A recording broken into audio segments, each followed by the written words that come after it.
हमें उम्मीद है हमारे गजराज आपको पसंद आए होंगे।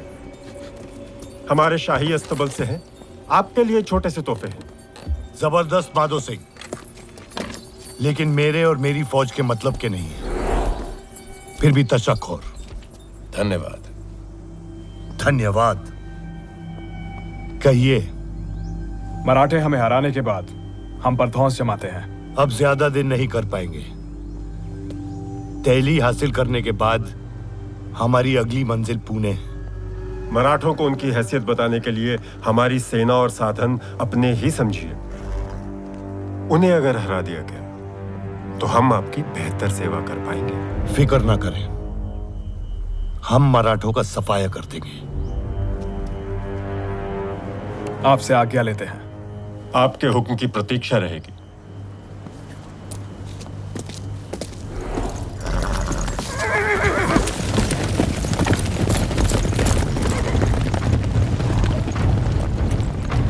बहुत अच्छे नजीब जी। ज्यादा से ज्यादा राजाओं को अपनी तरफ मिलाने की कोशिश कर। ये हिंदुस्तानी एक दूसरे के सबसे बड़े दुश्मन हैं। लड़ते रहते हैं आपस में। इनकी आपसी रंजिशों का फायदा उठा। कोशिश करता हूं शहंशाह। अगला राजा कौन है? नवाब शुजाउद्दौला।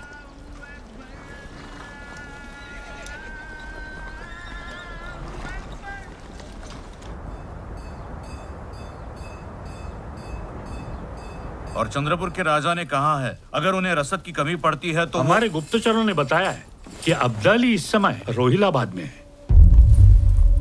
दोआब, यमुना के किनारे। तो अब हमें दिल्ली के बजाय रोहिलाबाद जाना चाहिए। शमशेर, हम यहाँ हैं और अब्दाली वहां, बीच में यमुना है। केवल 200 कोस की दूरी रह गई है। ठीक है, तो मैं गोविंद पंत जी को खबर कर देता हूँ कि वो तुरंत यमुना पर पुल बनाना शुरू कर दे। भाऊ साहब, एक बात बताऊं आपको, अगर लड़ाई द्वाब में होनी है तो शूजा को साथ होना बहुत जरूरी है। बिल्कुल ऐसा ही होगा। गोविंद पंत जी ने उन्हें मना लिया है।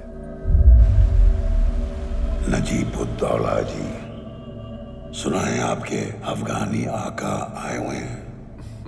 नवाब साहब, उन्होंने खुद मुझे आपसे मिलने के लिए भेजा है।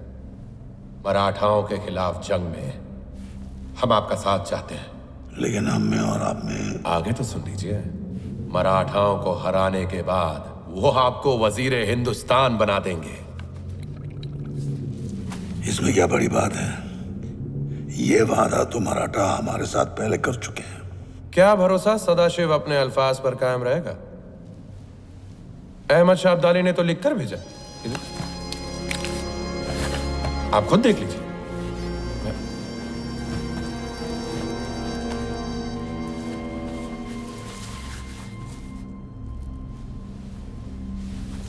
कैसे भरोसा करें उस पर? आप मुझ पर भरोसा कीजिए। मेरे बुलाने पर ही तो वो आए हैं। और हम आप पर भरोसा करें? हमारे दरमियान तो 100 दरारें पहले से हैं। मैं तमाम दरारें भर देना चाहता हूं नवाब साहब। देखिए, एक बात तो साफ है, इस जंग में पलड़ा उसी का भारी होगा जिसकी तरफ आप होंगे। जरा सोचिए, फिर आप होंगे दिल्ली के वजीर। और आप शहंशाह? नहीं नहीं, मैं मीर बख्शी ही रहूंगा, आपके ज़ेरे साया। तख्त पर किसी मुगलिया कठपुतली को बिठा देंगे और उसके धागे अपने हाथों में।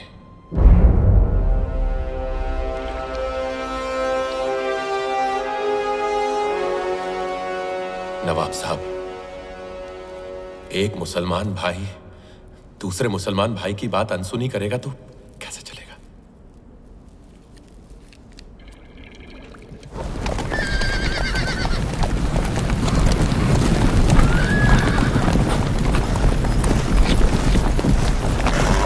नमस्कार गोविंद पंत जी।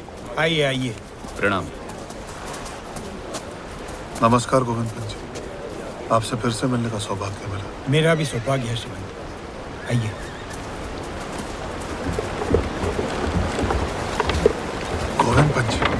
क्या हुआ यहाँ? भीषण बरसात ने पुल बनाने ही नहीं दिया। जो बनाया था टूट गया, नावें बह गई। मैंने पूरा प्रयास किया सिमन, लेकिन प्रकृति से कौन जीता है?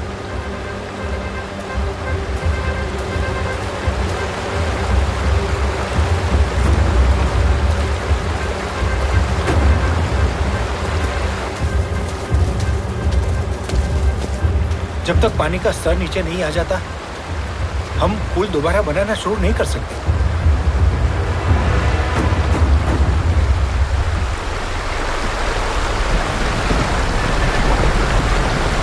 उस किनारे पर बहुत हलचल है।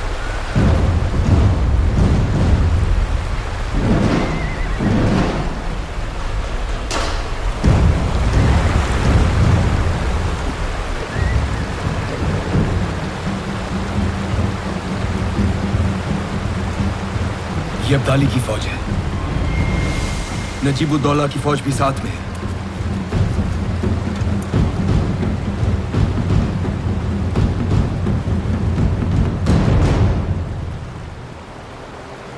ये दूसरे ध्वज किसके?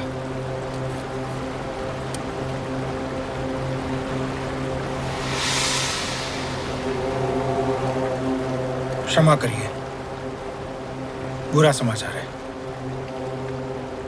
वो दूसरे ध्वज शुजाउद्दौला के हैं।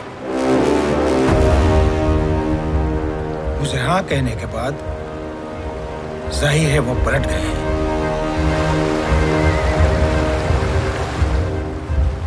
शुजाउद्दौला ने हमारे साथ विश्वासघात किया है।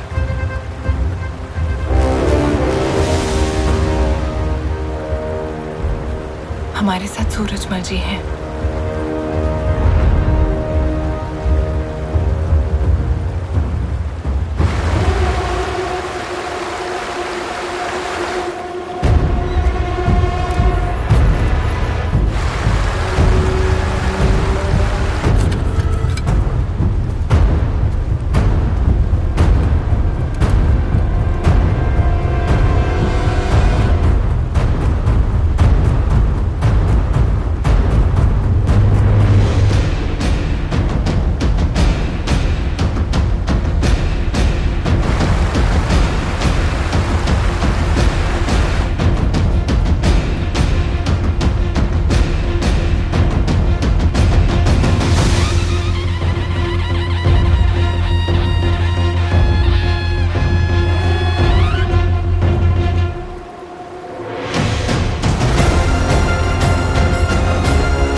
लगातार 1 महीने तक नदी के उस पार की अफगानी फौज और हम बस एक दूसरे को ताकते रहे।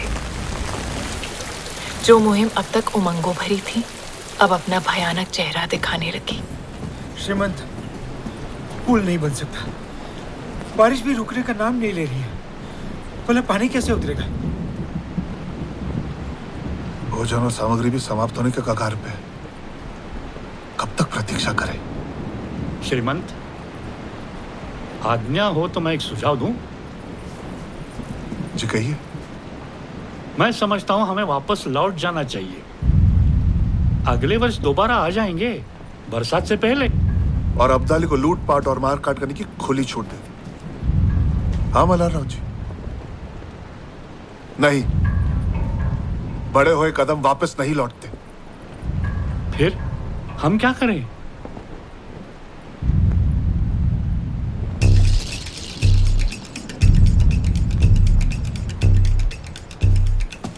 अगर हम नदी पार नहीं कर सकते तो इसका मतलब वो भी नहीं कर सकता। हाँ तो हम पीछे लौटने के बजाय आगे बढ़ेंगे। मैं नहीं समझो। राजा जी, हमारी योजना क्या थी? हम रोहिलाबाद में नजीब और अब्दाली को परास्त करके दिल्ली जाएंगे। लेकिन अब क्योंकि हम यमुना पार नहीं कर सकते, हमारे पास आगे बढ़ने का एक ही रास्ता है।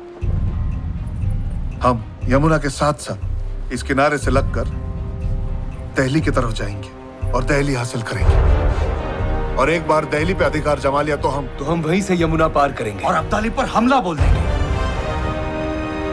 ये बहुत अच्छी योजना है श्रीमंत। अच्छी है, सच ही अच्छी है। लेकिन काका, भोजन सामग्री के बिना हम दिल्ली तक पहुंचेंगे कैसे? सूरजमल जी, मल्हारराव जी, इस तरफ कोई ऐसा है जिसे संपर्क कर सकते हैं? जी, अब मदद के लिए कोई नहीं बचा। हम यहाँ के सारे राजाओं से संपर्क कर चुके हैं। एक संभावना हते सकीना बेगम, पति के गुजरबे के बाद वो ही गद्दी संभालत रही है, लेकिन गांव पे भरोसा ना करे और गठबंधन फटबंधन पे विश्वास ना रखे। सही कह रहे हैं। आप कहें तो मैं जा सकती हूँ। लेकिन वहीनी, वो किसी से मिलती ही नहीं है। एक औरत से मिलने के लिए तैयार हो जाए, शायद।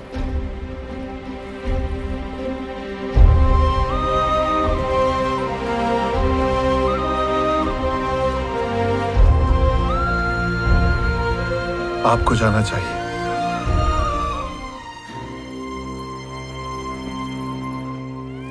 नम्रता और दृढ़ता ऐसी चाबियां हैं जिनसे कोई भी ताला खोला जा सकता है। कई संदेश भेजने के बाद सकीना बेगम मुझसे मिलने के लिए तैयार हो गई।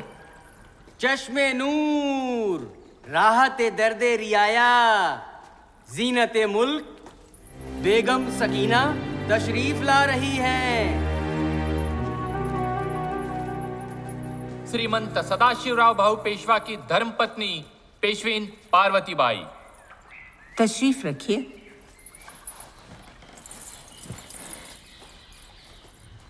मुझसे मिलने के लिए धन्यवाद। आप हमसे क्या चाहती हैं? ज्यादा कुछ नहीं, बस मेरी सेना के लिए कुछ दिनों का रसद साधन सामग्री, ताकि हम दिल्ली जा सके। बहुत उम्मीद लेकर आई हूं कि आप मदद करेंगी। एक बार हमने आपकी फौज को यहाँ आने दिया तो उन्हें हमारा तख्त पलटने में देर नहीं लगेगी। बेगम आपा, जरा सोचिए, अगर पेशवा की नजर आपकी सल्तनत पर होती तो वो अपनी फौज भेजते, अपनी पेशवीन को नहीं। मैं तो आपके पास दोस्ती का हाथ बढ़ाने आई हूं। पार्वती बाई, दोस्तों से ज्यादा डर लगता है। आप दिल्ली क्यों जा रही हैं? अहमद शाह अब्दाली को रोकने। तब तो और भी मुश्किल है। अगर हमने आपकी मदद की तो अब्दाली हमारी रियाया को तबाह कर देगा। ऐसी ही एक जंग में हम अपना शौहर खो चुके हैं। जंग तो मर्दों के अहम का, अना का खेल है। खुद फना हो जाते हैं और बेवाओं और लावारिस बच्चों को रोता बिलखता छोड़ जाते हैं। मैं समझ सकती हूँ आपा, पर फिर भी ये जानकारी मुझे रोक नहीं पाई। कोसों दूर से जान हथेली पर रखकर अपने पति के साथ आई हूं, क्योंकि मुझे उनके नेक इरादों पर पूरा भरोसा है। उनकी जंग इस देश के लिए है। आपके स्वर्गीय शौहर ने भी इसी देश के लिए अपना बलिदान दिया था ना? हाँ। बलिदान?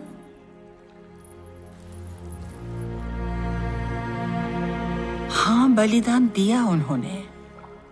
और अब आप अपनी रियासत उन्हीं की तरह बखूबी चला रहे हैं। हाँ आपा, मैं जानती हूं कि ठीक मेरी ही तरह आप भी किसी शाही खानदान से नहीं हैं, और ना ही आप किसी नवाब की बेटी हैं। हम दोनों आम आदमी का दर्द समझते हैं, है ना? जंग में सबसे ज्यादा नुकसान तो उन्हीं का होता है। उन्हें बचाने के लिए हमें एकजुट होना ही पड़ेगा। हमारे मरहूम शौहर का भी यही मानना था, और इसी वजह से वो जान खो बैठे। अगर आज वो जिंदा होते और मैं उनसे मिलने आती, तो क्या उनका जवाब भी इनकार में ही होता? वो क्या कहते, इतना बता दीजिए, मैं लौट जाऊंगी।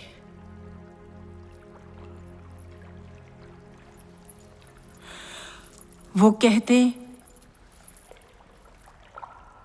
फख्र की बात है पार्वती बाई, आपने उस अब्दाली को रोकने के लिए इतना लंबा फासला तय किया।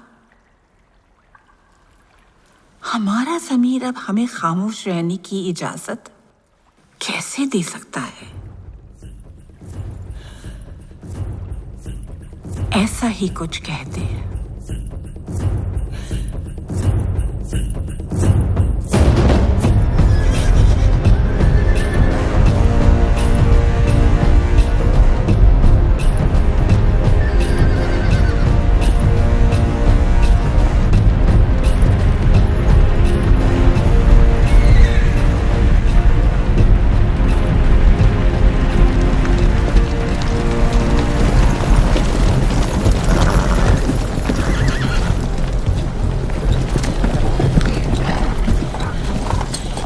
तीन 3,000 बोरे मकई और चावल और 5,000 सिपाही।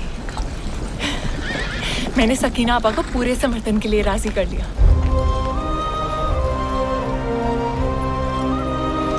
तुम सच में अद्भुत हो पार्वती। हमें अब एक भी पल गंवाना नहीं है। गोविंद पंत जी, आपकी 10,000 की सेना यमुना पार फंसी हुई है ना? जी। यमुना का पानी उतरते ही आप उनके पास वापस लौट जाइए और प्रतीक्षा कीजिए। मुझे जैसे ही आपकी आवश्यकता होगी मैं संदेश भिजवाऊंगा। जी श्रीमान।